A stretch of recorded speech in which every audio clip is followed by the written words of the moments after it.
बिस्मिल्लाहिर्रहमानिर्रहीम अस्सलामुअलैकुम। मैं हूं करामत मुगल। इस वीडियो में बात करने जा रहे हैं शेर अफजल मरवत जब भी मुंह खोलते हैं कुछ ना कुछ अनोखा ही बोलते हैं। आज उन्होंने जो कुछ बोला है वो पीटीआई की क्या लाइन है, पीटीआई की पॉलिसी है या पीटीआई की सोच है। ऐसा बयान देने की इस वक्त ज़रूरत क्यों पेश आई जब 452 दिन से इमरान खान जेल में है, तो रिहाई क्या नवाज शरीफ करवाएंगे? उनने ऐसा बयान देकर क्या किसी डील का तासुर दिया या फिर अथॉरिटी का तासुर दिया कि इमरान खान की रिहाई नवाज शरीफ करवा सकते हैं? और दूसरी जानिब इमरान खान की रिहाई के हवाले से ही सारी बातें चल रही हैं, तो अमेरिका से भी ये खबर आई है कि ट्रंप आएगा तो अडयाला जेल का दरवाज़ा खुल जाएगा। वहाँ कौन उनसे मिला है और क्या डिस्कशन हुई है? लेकिन उससे पहले जनाब, ये जो शेर अफजल मरवत साहब है, इनने माजी में भी एक बयान दिया था जिस पर इमरान खान ने इंतहाई नापसंदीदगी का इजहार किया था कि रजीम चेंज में अमेरिका के साथ साथ सऊदी अरब का भी हाथ है। जब उनने ये स्टेटमेंट दी उस वक्त काफ़ी मामलात आसान होने वाले थे, काफ़ी CBMs हो चुके थे, इस्टेब्लिशमेंट से बात भी चल रही थी, लेकिन अचानक इस बयान से इमरान खान भी आग बगुला हुए थे। उनने कहा था चुप रहो, अगर बोलना नहीं आता तो साइड पे हो जाए। लेकिन शेर अफजल मरवत साहब थे कि वो पहले जैसे आजकल फवाद चौधरी हुए हैं, पहले शेर अफजल मरवत साहब वही किरदार अदा कर रहे थे। कभी रऊफ हसन साहब को निशाना बनाना, कभी बैरिस्टर गोहर को निशाना बनाना, कभी उमर अयूब को निशाना बनाना कि इनमें क़यादत की क्वालिटीज़ नहीं है, मैं आऊँगा तो देखो कैसे लीड करूँगा। जब इस्लामाबाद में उनको लीड करने का मौका मिला तो जनाब 24 घंटे वो रुपोश हो गए और नज़र नहीं आए थे। उसके बाद जब लाहौर का जलसा हुआ, जब फेंटी खाने की बारी आई, बार बार ये अफजल मरवत यही कहते रहे कि पंजाब में जलसा होगा, एहतजाज होगा तो फिर असर पड़ेगा। लेकिन जब लाहौर की कॉल आई तो बेचारे बीमार हो गए, बेड पर जा लेटे, और उसके बाद जब दोबारा नमूदार हुए तो स्लिम स्मार्ट और काली दाढ़ी वाले शेर अफजल मरवत हमें देखने को मिले। आज उन्होंने एक बयान दिया फवाद चौधरी के बारे में। फवाद चौधरी ने उन्हें जो जवाब दिया वो उससे भी बुरा था, लेकिन मामला यहीं तक नहीं रुका। मैंने फिर बात की फवाद चौधरी साहब के भाई से, उन्होंने उस पर क्या रद्द अमल दिया वो भी हैरान कुन था। जनाब शेर अफजल मरवत साहब जो हैं उन्होंने आओ देखा ना ताओ और बयान दाग दिया कि जनाब जो फवाद चौधरी साहब हैं वो आजकल फारिग हैं। फवाद चौधरी को मशवरा दूंगा कि आजकल वो फारिग हैं तो चाहत फतेह अली खान के साथ बैठकर तबला बजाना सीख लें। ये जब इन्होंने ट्वीट किया तो पब्लिक न्यूज़ ने उसका एक फ्लायर बनाकर वो सोशल मीडिया पर वायरल कर दिया। वो हत्थे चढ़ गया फवाद चौधरी के। फवाद चौधरी आपको याद होगा गुज़श्ता एक हफ्ते से सलमान अकबर राजा साहब के गिरद हुए हैं। उनसे उन्होंने सही, जिसे कहते हैं ना इट कुत्ते वाला वैर पंजाबी में उसे कहते हैं, वो शुरू किया हुआ था कि ये पार्टी में जो है एस्टेब्लिशमेंट के सूबेदार हैं। उन्होंने भी आगर से दोनों भाइयों को जो है ना उनके लत्ते लिए और उन्होंने कहा कि इन जैसों को तो मैं चपड़ासी ना रखूँ, चपड़ासी भी इनसे बेहतर होते हैं। ये लड़ाई चलती रही। इमरान खान से जब सलमान अकबर राजा साहब की और फैसल चौधरी की मुलाकात हुई, दोनों को गले मिलवाया गया, एक की पप्पी इधर एक की पप्पी उधर ली गई और सुलह करके बाहर निकला है। जनाब लड़ाई थमी नहीं। उसी दिन से फवाद चौधरी साहब जो है ना वो तीर पर तीर चला रहे हैं, वो निशाना बना रहे हैं इस वक्त पीटीआई की उस क़यादत को जो कुछ हद तक तो जंग बेहतर लड़ रही है। फवाद चौधरी को इन सफ़ों में आके दूसरों के मुखालिफ तीर बरसाने थे, लेकिन उसने सामने खड़े होकर इन्हीं पर तीर बरसाना शुरू कर दिए। जब शेर अफजल मरवत ने यह बयान दिया तो फवाद चौधरी का आप जवाब चेक करें क्या। खान साहब का हुक्म है कि हम तो किसी आवारा भौंकने वाले कुत्ते को पत्थर भी नहीं मार सकते। यानी कि शेर अफजल मरवत ने जो चाहत फतेह अली खान से तबला सीखने का मशवरा दिया उस पर जनाब उन्होंने इंतहाई गुस्से का इजहार किया।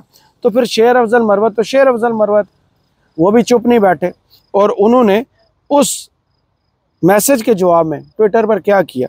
प्यारे डब्बू, मैंने आपके DNA और खसलतों के मुताबिक एक पेशा और किरदार तजवीज़ किया था, यानी चाहत फतेह अली खान से तबला सीखना, लेकिन आपका रद्द-ए-अमल घर में आपकी और आपके वालिदैन की तरबियत के बारे में बहुत कुछ बताता है। मैं अपने कल के टॉक शोज़ में आपकी शराफत पर मज़ीद गुफ्तगू और रोशनी डालूँगा। जनाब शेर अफजल मरवत पर पाबंदी थी पिछले दिनों, क्योंकि मैं भी एक TV चैनल से मेरा भी ताल्लुक़ है, न्यूज़ चैनल में काम करते हैं। इनकी अपीयरेंस पर मुकम्मल पाबंदी लगाई गई थी, फिर ये अचानक नमूदार हो गए हैं जियो न्यूज़ पर, न्यूज़ 1 पर। आज भी उन्होंने दर्जनों इंटरव्यूज़ दिए।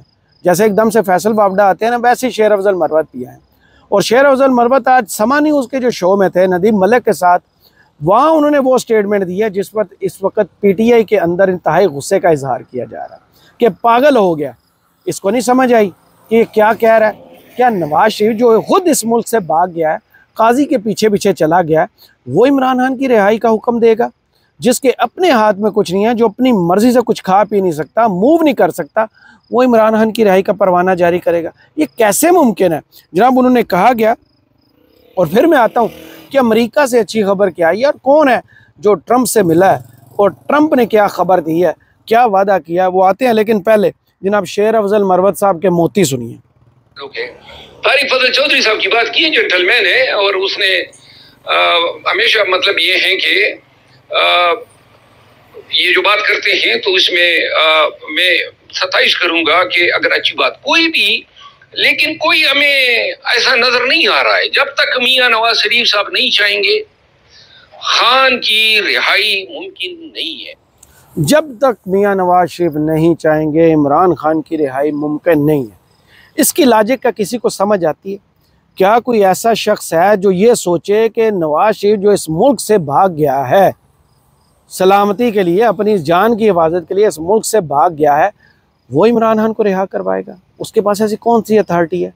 जो शख्स इस मुल्क में अपना आखिरी टास्क पूरा होने के बाद जिसे पासपोर्ट मिलता है कि 26वीं यानी तरमीम में वोट करो और भाग जाओ, पासपोर्ट लो, वो इस चीज़ का इंतज़ार करता रहा, जो खुद कबूतरबाज अक्टूबर में भागा, अक्टूबर में आया और अक्टूबर में भागा, वो इमरान खान की रिहाई करेगा? क्या इमरान खान से ज़्यादा पावरफुल नवाज शरीफ है? क्या इस सिस्टम में ज़्यादा चाहने वाले नवाज शरीफ के हैं? ये कैसे मुमकिन है? ज़रा सोचिए। और शेर अफजल मरवत है कौन? इसका किरदार क्या है? इसकी ड्यूटी क्या? ये पीटीआई के लिए फ़ायदा मंद है या नुकसानदेह? और आए दिन इतनी बोंगियाँ और ऐसे बयानात जिनसे सिर्फ नुकसान हो, जिनसे सिर्फ नज़रिए का नुकसान हो। इमरान खान की 450 दिन की जेल का असर ज़ाहिर कर रहा है। इमरान खान ने एक दफ़ा भी कहा है कि मुझे जेल से निकाले। इमरान खान ने सिर्फ ये कहा है कि अदालतों में जाएंगे, मुकदमात का सामना करेंगे, जो जाली मुकदमात बने हैं उनके सबूत पेश करेंगे और जेल से निकलेंगे। इमरान खान के साथ जेल में क्या कुछ नहीं हो चुका जनाब। अवन में रखा गया, पिंजरे में कैद किया गया, जानवरों से सलूक किया जा रहा है, बिजली बंद है, एक्सरसाइज नहीं करने दी जा रही और खाना भी वो दिया जा रहा है, वो खाने के काबिल नहीं है। वो शख्स आज ये फरमाइश करेगा कि जनाब जाओ मीडिया पर बताओ कि नवाज शरीफ मेरे से ज़्यादा ताकतवर है। नवाज शरीफ जो इस मुल्क में अपने हल्के से इलेक्शन नहीं जीत सकता, वो इमरान खान को रिहा करवाएगा? इमरान खान जिसकी एक इशारे पर पूरा पाकिस्तान उसी साइड पे देखना शुरू कर देता है जिस तरफ इमरान खान इशारा करता है, वो इमरान खान पावरफुल है या फिर नवाज शरीफ के हाथ में पावर है जो खुद यहाँ से भाग गया? इस बात की समझ अभी तक नहीं आ रही। ये बयान देने की इस वक्त ज़रूरत क्यों पेश आई है? क्या सबको नहीं पता कि इमरान खान की रिहाई के दिन करीब आ रहे हैं? उन पर जो मुकदमात बने हैं, टेक्निकली वो मुकदमा बनता ही नहीं है। जब नैब तरमीम वाला फ़ैसला आ चुका है, उसके बाद तोशाहाना का 190 मिलियन का तो बनता ही नहीं, और ये बयान दिए जा रहे हैं जनाब। दूसरी जानब अमेरिका से खबर क्या है? और उसके बाद सलमान राजा साहब की भी बात करते हैं। उन्होंने भी एक अनोखी जो है ना वो बात की है। पुरसकून रहने वाले आदमी ने क्या बात की वो आगे चल के बताता हूँ। लेकिन अमेरिका में जनाब ट्रंप के आने के बाद सारी उम्मीदें उधर लग गई हैं कि शायद रिलीफ वहाँ से आएगा। सारा पाकिस्तान नवंबर का इंतज़ार करता रहा, जैसे नून लीग काजी फायज़ ईसा का इंतज़ार कर रही थी, फिर अब पीटीआई जो है वो नवंबर का जैसे ना एक माहौल बनाया जा रहा है कि ट्रंप आएगा तो इमरान खान रिहा होगा। आज वो ABN के शो बदलों में थे राशिद साकिब खरल के साथ रऊफ़ हसन साहब, उनसे भी सवाल किया गया कि ट्रंप के आने के बाद क्या इमरान खान को रिलीफ मिलेगा? तो उन्होंने अंदर की एक बात बताई, वो पूरी बात उन्होंने बताई। पूरी बात मैं इस उनकी ऑडियो आप सुन लें, उसके बाद बताता हूँ। किया है तो अंडरस्टैंडिंग कोई सीरियस होप में कि कल को इमरान खान साहब के लिए कुछ सॉफ्ट कॉर्नर। मुझे कल मेरी कहीं बात हुई है तो मुझे उसमें पता चला है कि शायद किसी स्टेज के ऊपर वहां से कहा गया है कि जी हम इसको खत्म कराएंगे इस मसले में। ऑफिशियल तो अभी तो है नहीं, मतलब कोई ऑफिशियल कैपेसिटी नहीं है। डायरेक्टली ट्रंप के कुछ मुलाकात हुई है, कुछ पाकिस्तानी डायस्पोरा की मुलाकात हुई है ट्रंप कैंप में, और उनसे वहां से उनको कोई इंश्योरेंस दी गई है कि जी हम कराएंगे। ये तो बड़ी खबर है, ये है, ये बात हुई है। तो अब देखते हैं कि वो कहाँ चलता है। लेकिन बेसिकली देखिए हमारी कंटेंशन ये है जी कि ये पाकिस्तान का मसला है, हम इसको यहाँ मुख्तलिफ फोरम के ऊपर फाइट कर रहे हैं, पार्लियामेंट में है, लीगल फ्रंट के ऊपर कर रहे हैं, और हाँ पब्लिक फोरम के ऊपर हम कर रहे हैं। तो हम अपनी तो ये बेहतर तरीका है कि हम पाकिस्तान की अदालतों पर, पाकिस्तान की पार्लियामेंट और पाकिस्तान के अवाम पर इन्हिसार करें। अवाम पर कैसे इन्हिसार करना है वो सलमान अकबर राजा साहब ने बताया, लेकिन पहले इनकी खबर को मुकम्मल करते चले। जनाब, अमेरिका में पाक US डॉक्टर्स का एक वफ़द और पाक पैक जो है, जो ये सारा सामान बनाते हैं मेडिकल का, सर्जरी का, ये वो सारी चीज़ें, उनका एक वफ़द मिला ट्रंप से मुलाकात की और वोट का उन्होंने कहा कि हम वोट आपको ही करेंगे। और इनकी ये डॉक्टर्स की, आपको पता है, बहुत इन्फ्लुएंशियल हैं, कमाने में ये सबसे आगे है। अमेरिका में बिजनेसमैनों से भी ज़्यादा ये डॉक्टर्स कमाते हैं वहाँ पे। जो वहाँ रहते हैं वो बेहतर बता सकते हैं कि डॉक्टर की वहाँ हैसियत क्या है। ये जब वफ़द उनसे मिला है डोनाल्ड ट्रंप से, तो डोनाल्ड ट्रंप से उनसे खुल के बात हुई है और यही पूछा गया क्या कि वो आके इमरान खान की रिहाई में कोई किरदार अदा करेंगे। तो ट्रंप ने कहा वाई नॉट। ट्रंप की तरफ से यही जवाब उन्हें दिया गया कि मैं अगर सदर बना तो मैं इस मसले को हल करूँगा, यानी इमरान खान की रिहाई में अहम किरदार अदा करूँगा। क्योंकि इमरान खान, याद होगा माजी में जो इन दोनों का आपस में तल्लक रहा है, एक फ़ोन कॉल की दूरी पर ये दोनों होते थे, एक दूसरे को बहुत पसंद करते थे। लेकिन दूसरी जानिब अगर हम देखें तो रऊफ़ हसन साहब की बात बिल्कुल दुरुस्त है कि हमें इस मुल्क में जो अदालतें जैसी भी चल रही हैं, अब तो खैर काफ़ी बेहतर माहौल होना शुरू हो गया यही अफरीदी साहब के आने के बाद, हमें अपनी अदालतों पर ट्रस्ट करना चाहिए। हमें अमेरिका की तरफ देखना नहीं चाहिए, क्योंकि माजी में रजीम चेंज भी अमेरिका के कहने पर हुआ था, और अगर हुकूमत अमेरिका के कहने पर गई थी इमरान खान की, तो फिर इमरान खान की रिहाई अमेरिका के कहने पर नहीं होनी चाहिए। अवाम को स्ट्रगल करनी चाहिए, सड़कों पर करनी चाहिए, और उसका फाइनल जो है सोल्यूशन वो सलमान अकबर राजा साहब ने बिल्कुल दुरुस्त बताया। जो रऊफ़ हसन साहब ने बात किया उसकी कंटिन्यूटी में ही वो शख्स जो धीमे मिजाज का, तहम्मुल वाला, सुकून से बोलने वाला, मीठा बोलने वाला शख्स आज फट पड़ा। उस शख्स ने कहा कि अदालतों से, आइन और कानून से इंसाफ मिलता हुआ नज़र नहीं आ रहा। बहुत मुश्किल है कि इमरान खान को अदालतें रिहा करें। हमें कम अज़ कम जब तक 4 लाख बंदा नहीं निकलता फैसला नहीं होगा।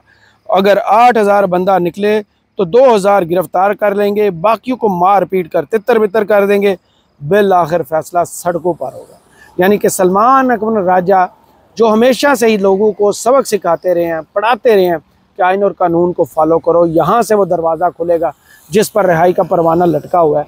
अब वो शख्स भी इस इंसाफ से इतना मायूस हो चुके हैं, आइन और कानून से इतना मायूस हो चुके हैं, वो कहते हैं कि 4 लाख बंदा निकले तो इमरान खान रिहा हो जाएगा। जनाब, क्या कहा उन्होंने? बिलाखिर सड़कों पे होगा, ये अदालती अमल से नहीं। फैसला जो है बिलाखिर सड़कों पे होगा, ये अदालती अमल से नहीं होगा, ये पार्लिमानी अमल से नहीं होगा। ये तब होगा जब आप यहाँ 4 लाख की तादाद में निकलेंगे बाहर। अगर यहाँ 8-10 हज़ार आते हैं तो 2,000 को तो गिरफ्तार करेंगे, बाकियों को मार पीट के आगे पीछे तितर बितर कर देंगे। पाकिस्तान की कौम को फैसला करना है बिलाखिर कि वो सड़कों पर कब आएगी अपनी आज़ादी के लिए। लेकिन मैं कॉल दे सकता हूँ, मैं कॉल दे सकता हूँ और बहुत जल्द ये कॉल आने वाली है, क्योंकि 8 नवंबर से PTI फिर जलसों का आगाज़ कर रही है। बेशक KP से कर रही है, लेकिन एक रौनक लगने वाली है, लोगों में मोमेंटम आने वाला है, क्योंकि नवंबर का सबको इंतज़ार था कि नवंबर आएगा तो इमरान खान बाहर आएगा। खबरें भी यही हैं कि इमरान खान जो है वो नवंबर में बाहर आएंगे। कल लतीफ़ खोसा साहब ने भी इसी तरफ इशारा किया था कि नवंबर आ गया और इमरान खान की बहुत जल्द रिहाई है। अब सारी डिस्कशंस जो है वो इमरान खान की रिहाई पर अचानक क्यों होना शुरू हो चुकी है।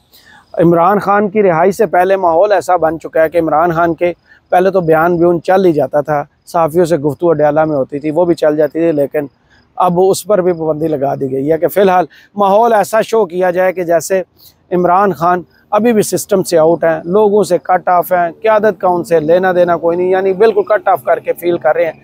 लेकिन हर मैसेज उनका बाहर पहुंचता है। आज भी उन्होंने जो सहाफ़ियों से गुफ्तगू की वो पूरी की पूरी बाहर रिपोर्ट TV चैनल्स पर तो नहीं चली, लेकिन सोशल मीडिया पर पूरी की पूरी पड़ी हुई है। तो देखना यही है कि जो लड़ाई डब्बू और तबला बजाने वालों के दरमियान शुरू हुई है उससे PTI को दोनों सूरतों में नुकसान है। शेर अफजल मरवत अगर PTI के एंड पर बैठकर जवाब दे रहे हैं, फवाद चौधरी PTI से बाहर होकर PTI की बात कर रहे हैं, PTI के अंदर के मामलात में बोल रहे हैं, तो दोनों नुकसान पहुंचा रहे हैं। बात वही है कि रऊफ़ हसन ने जो कहा और सलमान अकबर राजा ने कहा कि इमरान खान की रिहाई के लिए अमेरिका की तरफ देखना नहीं है, अपने सिस्टम में रहना है, और अवाम अगर सड़कों पर निकलेगी तो फिर कोई माई का लाल इमरान खान को अडयाला जेल में कैद नहीं कर पाएगा। वो बहुत जल्द हमारे दरमियान होंगे और देखते हैं कि कैसे ये चीज़ें आगे चलकर अनफोल्ड होती हैं। आपको इस हवाले से भी अपडेट करते रहेंगे। करामत मुगल को इस वीडियो से इजाज़त दीजिए और कमेंट्स बॉक्स में ज़रूर बताइएगा ये वीडियो आपको कैसी लगी। अल्लाह हाफ़िज़।